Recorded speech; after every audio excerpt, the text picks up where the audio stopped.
Bonjour et bienvenue pour cette première leçon de géographie de 4e qui s'inscrit dans le thème de la mondialisation en mouvement. Je te rappelle qu'en introduction de ce cours, tu pourras au préalable visionner la capsule numéro 10 dans les outils du géographe. Elle te sera très utile pour mieux comprendre et suivre la leçon. Alors à l'intérieur de ce premier thème, nous étudierons 3 sujets fondamentaux. Les mers et les océans, qui sont des espaces au cœur de la mondialisation. Dans une seconde leçon, nous nous intéresserons aux lieux de commandement que sont les villes mondiales ou les grandes firmes transnationales. Puis nous nous pencherons enfin sur les mobilités au travers du sujet migratoire et puis celui du tourisme. Commençons aujourd'hui par les mers et les océans. Alors comme d'habitude, tout ton matériel doit être prêt, stylo rouge et bleu, cahier, règles, etc. Es-tu prêt? Alors c'est parti. Tu peux écrire le titre du thème tout en haut de ta page, comme l'exemple qui apparaît à l'écran. Tout d'abord, tu peux écrire le grand 1 des espaces majeurs de circulation et d'échange. Et dans un grand A, nous allons nous intéresser à l'essor du commerce maritime depuis une soixantaine d'années. Tu dois savoir que chaque année, environ 50 000 navires de commerce parcourent les mers et les océans. La plupart des vêtements, des jouets ou des appareils électriques qui t'entourent ont parcouru les océans pour arriver jusqu'en France. 80% des échanges commerciaux se font par voie maritime. Amuse-toi à lire les étiquettes sur tous ces objets. Tu comprendras rapidement que tous ces produits viennent de pays d'Asie du Sud-Est, notamment de Chine, qu'on surnomme d'ailleurs souvent l'atelier du monde.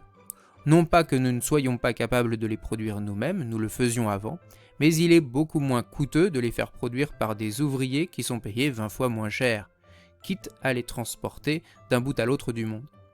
Nos magasins sont remplis d'objets produits à l'autre bout du monde. Cela explique ce que tu vois sur ce graphique. Peux-tu me dire par combien a été multiplié ce volume de marchandises depuis 1970 ? Alors je te laisse un instant pour réfléchir. Tout d'abord en 1970.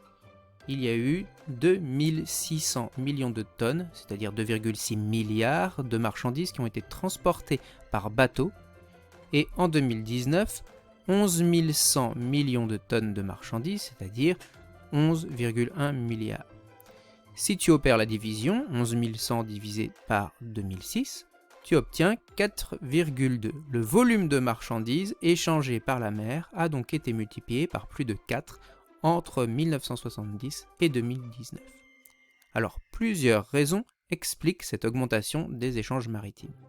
Ce succès s'explique par la possibilité tout d'abord de transporter de grandes charges à des coûts très faibles et sur de très grandes distances grâce à des navires gigantesques et spécialisés. Tu peux te rendre compte qu'il y a plusieurs types de géants des mers. Tout d'abord les porte-conteneurs qui servent évidemment, comme leur nom l'indique, à transporter des conteneurs, ces grosses caisses dont nous reparlerons. Les pétroliers ou tankers, qui sont spécialisés dans le transport du pétrole. Les méthaniers ou gaziers, qui transportent du gaz naturel sous forme liquide dans ces grandes citernes que tu vois sphériques. Les vraquiers, qui sont comme d'immenses péniches qui transportent cette fois-ci des produits en vrac comme du sable ou du charbon ou des céréales. Et les rouliers qui, eux, vont plutôt transporter des véhicules, notamment des voitures. Le bateau est ainsi le mode de transport le plus sûr et le plus adapté au transport de grandes quantités de marchandises. Alors, un élément déterminant est aussi l'apparition du conteneur. Alors, ce conteneur est apparu vers 1959. Tu t'en souviens sans doute car nous en avons déjà parlé en 6e dans l'étude des littoraux. Je rappelle qu'il s'agit de grandes caisses métalliques standardisées, ça veut dire qui ont toutes la même taille et qui permettent le transport de marchandises par bateau, par train ou camion. On y transporte notamment des produits de tout type, essentiellement des produits manufacturés, c'est-à-dire fabriqués dans des usines, comme des vêtements, des jouets ou du matériel électronique, les téléphones portables ou les consoles par exemple. Mais on peut y placer des produits agricoles, des déchets à recycler, et oui, on en commercialise beaucoup, ou des produits en vrac. Certains sont même réfrigérés pour les produits frais. Il existe plusieurs modèles, mais le plus important est celui de 12 mètres de long que tu vois ici, qui représente à peu près 65 mètres cubes. L'avantage de ces containers, c'est qu'ils peuvent être empilés comme des Lego, et ainsi, il est possible de les charger ou de les décharger en quelques minutes grâce à d'immenses portiques comme tu peux le voir sur ces images. On peut ainsi les adapter à plusieurs modes de transport comme le train, les camions ou dans une moindre mesure dans des avions. Tout cela nécessite bien entendu des installations gigantesques et performantes reliées aux voies de transport. Ces espaces, qui sont souvent placés en zone côtière, sont de véritables plateformes multimodales sur lesquelles il est possible de passer facilement et rapidement d'un mode de transport à un autre. On parle aussi de hub, un terme anglais qui signifie nœud, et témoigne bien du rôle de carrefour de ces espaces dans la mondialisation. Alors, outre les flux de marchandises, d'autres échanges ont lieu, mais cette fois au fond des mers, au fond des océans. Il s'agit des échanges d'informations et de communications. Des dizaines de milliers de kilomètres de câbles circulent sous la mer et permettent de relier les différents points de la planète à Internet. C'est un aspect fondamental de la mondialisation des échanges, notamment pour effectuer par exemple des commandes à l'autre bout du monde. Tu peux maintenant écrire: l'espace maritime mondial est un espace de circulation essentiel pour le commerce. Plus de 80% des flux de marchandises voyagent sur des navires gigantesques et spécialisés, comme les porte-conteneurs ou les méthaniers. Les fonds marins sont aussi traversés par des câbles qui permettent la connexion à Internet. Tu sauteras ensuite une ligne et tu pourras écrire « ensemble de biens, de marchandises ou d'informations qui se déplacent d'un endroit à un autre ». Alors surtout, n'hésite pas à appuyer sur pause pour bien garder l'écran en face de toi et copier correctement dans ton cahier.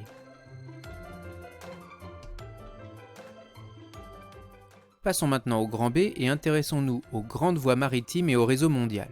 Tu peux noter le titre, les grandes voies maritimes et le réseau mondial. Alors cette carte est évidemment présente dans la leçon au format PDF.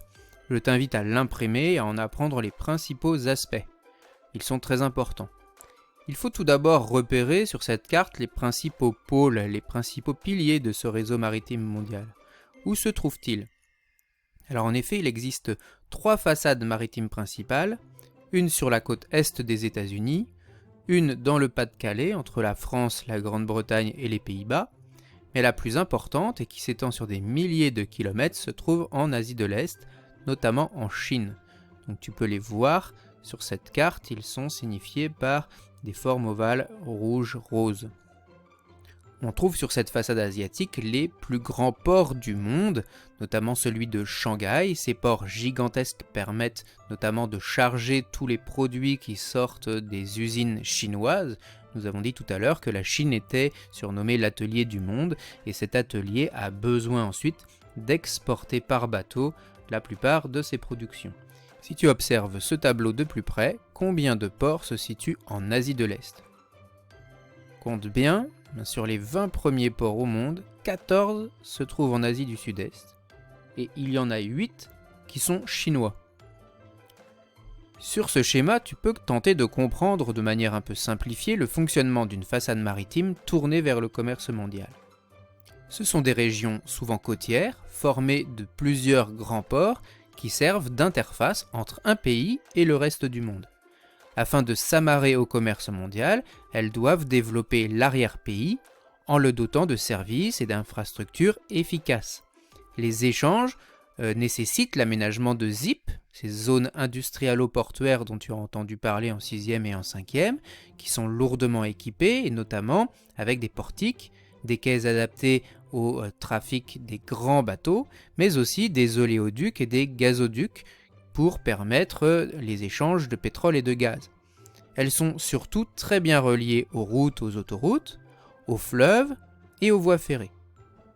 Je te rappelle que tu peux trouver une étude de ZIP dans le cours de 6e, il s'agit d'une zone industrialo-portuaire qui se trouve au Japon. Alors ces 3 façades maritimes principales jalonnent la principale voie maritime du monde. Est-ce que tu l'as repérée ? En effet, c'est celle que tu vois en rouge et qui relie l'Amérique du Nord, l'Europe et l'Asie de l'Est, c'est-à-dire en gros la Chine, le Japon et la Corée du Sud. Ce sont les régions où l'on produit le plus de marchandises ou bien où on en consomme le plus. Ces 3 pôles forment ce qu'on appelle la triade. Cette triade domine les échanges et la politique mondiale. Il existe aussi des routes secondaires, comme tu le vois, qui sont représentées en bleu, notamment sur un axe nord-sud, ou même au sein de l'hémisphère sud, entre des pays comme l'Afrique du Sud ou l'Australie. Avec le phénomène de la fonte des glaces, tu peux t'apercevoir également que de nouvelles routes apparaissent, ou pourraient apparaître, dans la région de l'Arctique. Elles permettraient ainsi d'écourter considérablement les trajets de certains navires. Le trafic maritime s'appuie aussi sur des nœuds, des carrefours qu'on appelle des plateformes multimodales, nous l'avons vu tout à l'heure avec un schéma. Cette carte représente les grandes routes maritimes utilisées par la CMA-CGM. C'est une des plus grandes compagnies d'armateurs au monde. On constate que l'activité de cet armateur repose sur quelques plateformes multimodales qui fonctionnent un petit peu comme des plaques tournantes. C'est le cas notamment de Malte, au milieu de la Méditerranée, mais aussi de Kingston en Jamaïque ou Port Kelang en Malaisie. Toutes ces plateformes sont représentées par les plus gros points rouges qui représentent des nœuds de réseau, des hubs. Tu vois que Malte est le point de carrefour entre l'Europe et l'Asie, mais également entre les principaux pays méditerranéens que sont l'Espagne, l'Italie et la Grèce au nord, et puis les pays du Maghreb, d'Égypte et du Proche-Orient au sud. Les flux de marchandises suivent donc des routes organisées et sécurisées sur de grandes distances et doivent souvent emprunter des passages stratégiques afin de gagner du temps.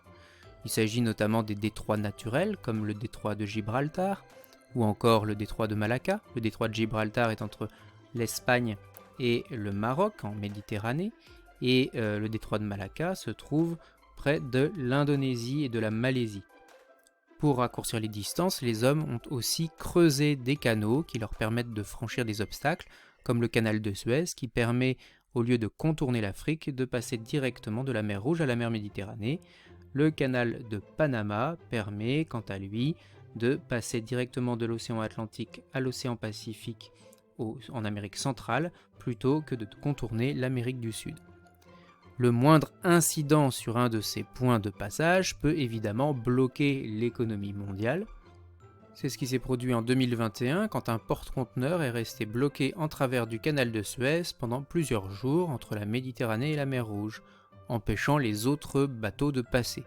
Plus de 10 milliards de marchandises étaient bloquées dans la zone, en particulier du pétrole, ce qui a fait d'ailleurs augmenter les prix.